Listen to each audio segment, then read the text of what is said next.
Hey there folks, John here with Through My Lens, and today I'm coming to you with another watch-related video. Today we're going to be looking at the Mission to Mars Moon Swatch. This is one example from the Moon Swatch collection. This is something that was released last year.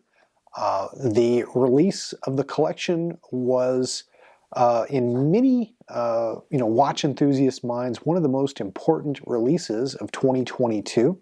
Was certainly one of the most controversial. I'll get into that a little bit later. This is a collaboration between Swatch and Omega. Now, for those that don't know, both Swatch and Omega are part of the Swatch Group. The Swatch Group owns several different watch brands, again, Omega and Swatch being one of them, and this particular collection of watches represents certain DNA and design aspects from both brands. Quite honestly, I'm surprised something like this hasn't happened sooner. It makes a lot of sense. Now, if you take a look at the packaging here, you can see on the back of the box they show the rest of the collection, and they are all themed on different planets. Of course, there's the mission to the Sun, which is, of course, a star, not a planet. But again, you've got a mission to Neptune, Uranus, Jupiter, of course, a mission to the Moon. Each of these examples has a little bit of a different aesthetic, a little different colorway, and the entire collection is meant to pay tribute to the space exploration legacy, the NASA connection of the Omega Speedmaster, in kind of a fun, more approachable way for more casual watch enthusiasts. So I'll go ahead and open this up. You can here again see this Omega, times Swatch, kind of interesting. Price point here, the price sticker here can be seen. This watch retails at $260. So I guess this is probably a tad more expensive than your average Swatch watch. This is actually my first Swatch watch, so I'm not as familiar with their price points. But when you consider that the Omega Speedmaster is going to be a watch that's north of $5,000–6,000, particularly the Moon Watch, the actual Omega Speedmaster Professional that is designed to pay homage to the version that actually went to the moon. $260 is a heck of a deal. Now, again, there were a lot in the watch community that were not happy about this release, and all this packaging, by the way, is kind of cardboard paper. Again, keeping with the price point, but some were just really upset that they're particularly the dyed-in-the-wool hardcore Speedmaster fans were really upset that you could buy a Speedmaster for $260. I'm not one of those individuals. I wasn't really upset by that. I think Omega is actually doing themselves some favors in this regard, and I'll go back to that in a moment. Now again, this video is meant to be kind of an unboxing, kind of a first impressions, kind of a review all wrapped up into one. Given that this is a quartz watch, as many Swatch watches are, there's not going to be as much to go over and review, so I don't anticipate a follow-up video in this regard. So I'll go ahead and remove the watch from the box. Inside the box, there's some other documentation, including this kind of nifty catalog, which goes over the entire Moon Swatch collection. There's the mission to Saturn, the mission to Uranus, the mission to Neptune. So you can see, again, some of the different variations of these watches. Pretty neat. And then the other document that's in here is just more of a manual, which is painfully small in print. You would, I'm sure, really want to go online if you really wanted to go to the manual. And there's a bit of a certificate of authenticity. Now, I purchased this watch. A buddy of mine was able to pick this up from a Swatch store, but I believe he got it from the Bloomington Swatch store in the Mall of America.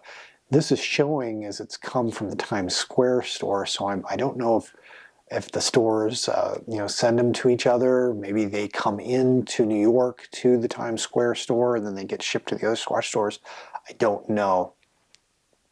But again, you do get a bit of a certificate of authenticity on that. One of the things that was so controversial and kind of upsetting to, I think, some people about this release is the fact that you can only get them from the Swatch stores. Originally, that was not meant to be the case.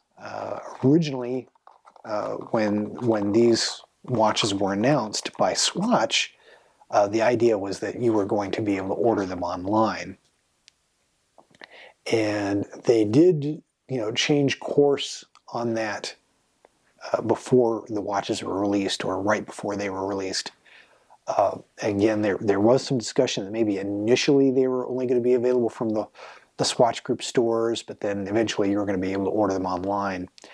And at this point, they're still only available in, particularly in the United States. I think there's just a handful, maybe 10 cities in the US that have a Swatch boutique where you can actually acquire one of these. If you're a manufacturer of a highly in-demand product, then you've pretty much got to pick your poison, in this regard, because in one sense, you can either make them available online, in which case demand is likely to outstrip supply, and flippers are probably going to get a hold of the watches and then resell them at 2, 3, 4, 5 times the retail value, which on one hand does make them accessible in the sense that if you really want one, you can buy one. You just may pay through the nose to do them. Or you can control the distribution of the product, as Swatch has decided to do here, in an attempt to control that flipping mentality. Does that work as well? I don't know. If you go on eBay, you can find plenty of examples of the Mission to Mars, as well as the other variants of the Moon Swatch online on eBay for a variety of different price points.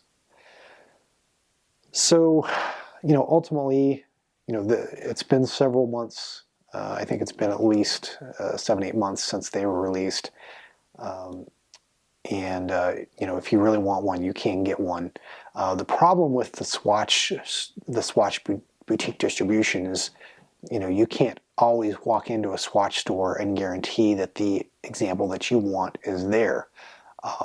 Again, my buddy picked this up from me. He said the last couple of times that he was in that particular Swatch boutique, they did have the Mission to Mars.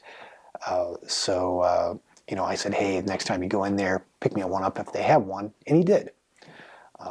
If you want one of the other examples, it's really just going to be luck of the draw if you go into one of the stores. So it's not like you said, okay, I really want one of these. I'm gonna book a flight to New York or Las Vegas or where one of the Swatch boutiques is located, and know that when you walk in, you're going to be able to get one. Unfortunately, that's not the case.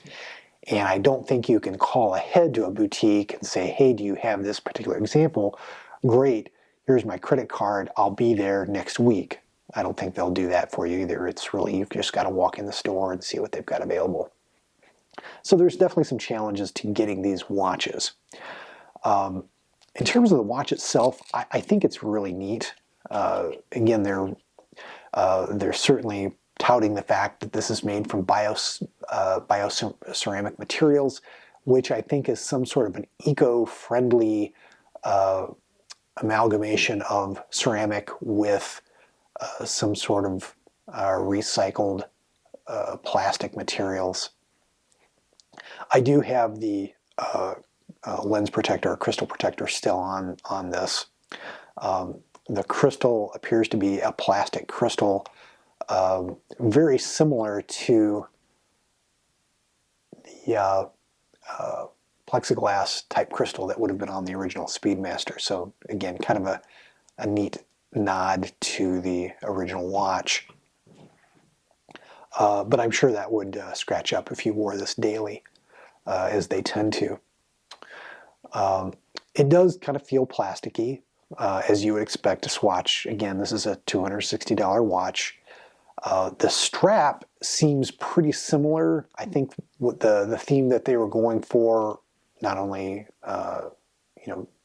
certainly trying to hit a certain price point with these, but this is also reminiscent of what the astronauts who used the Speedmaster on various space flights used to fit them over their spacesuits.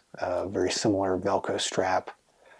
I'll go ahead and put it on. Today I'm wearing my my Tudor Black Bay chronograph. There is a review of this watch here on the channel. I'll go ahead and put the Moon Swatch on.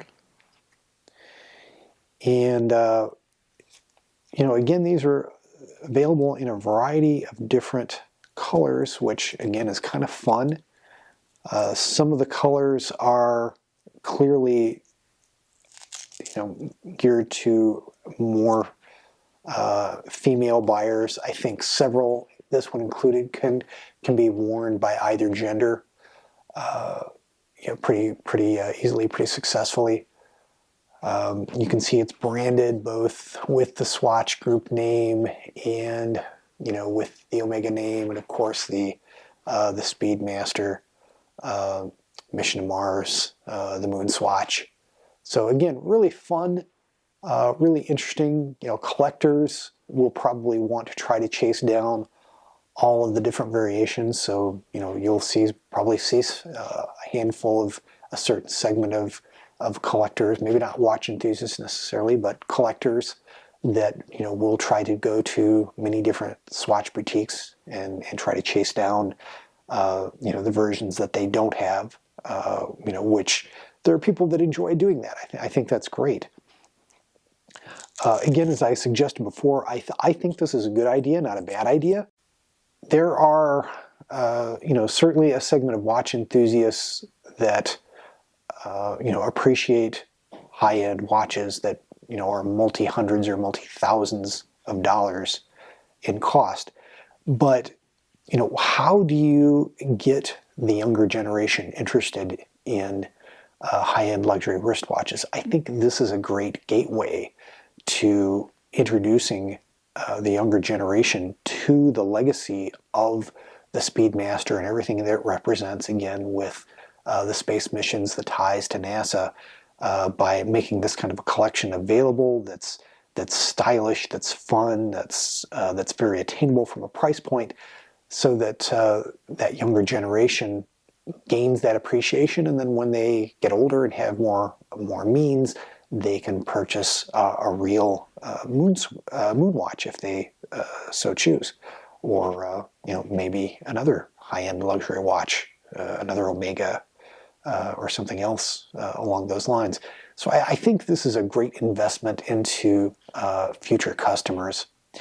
And for other watch enthusiasts, myself, I don't necessarily like, let me say that differently. I don't dislike the Speedmaster. I'm just not crazy about watches that don't have a date display. So it's not one that I'm going to spend, $5,000–6,000 to acquire, because I know I'm not going to wear it as much as, say, like my Black Bay Chrono here that does have a date display. But at the same time, a watch like this, with what it represents, it's fashionable, it's neat, it's kind of hip, it's cool. I wanted to pick one up, and I gave it to my wife, really, and she was really thrilled with it. She likes red, I like red. It's a watch that either one of us can wear, really. So, it made a great gift, and I think it's a good thing. There have been some reports that there have been some quality issues with the watches. There's some indications that maybe the paint on the back will transfer to your wrist. Maybe if you're sweating, I don't know. I can't speak to that at this point in the ownership. But again, it's an under $300 watch. You have to calibrate your expectations accordingly. It is a functional chronograph, by the way. If I hit the top pusher, you can see that will start the chronograph second hand going around. And of course, there's a counter for that in the top right register over here.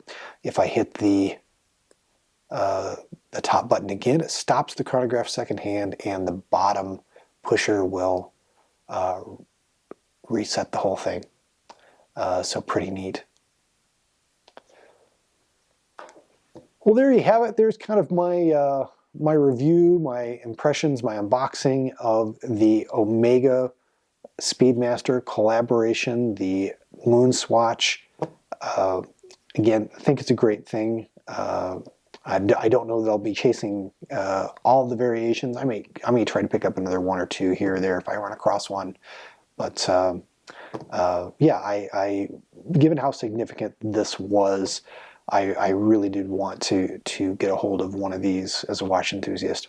Hope you've enjoyed this video. Take care. God bless. We'll see you in the next one. I hope you've enjoyed this production from the Through My Lens YouTube channel. If you did, please click on the like button and do share the video on social media. If you'd like to see more content like it, please do subscribe to the channel, follow me on Instagram and Facebook, and do check out Through My Lens at www.throughmylens.org.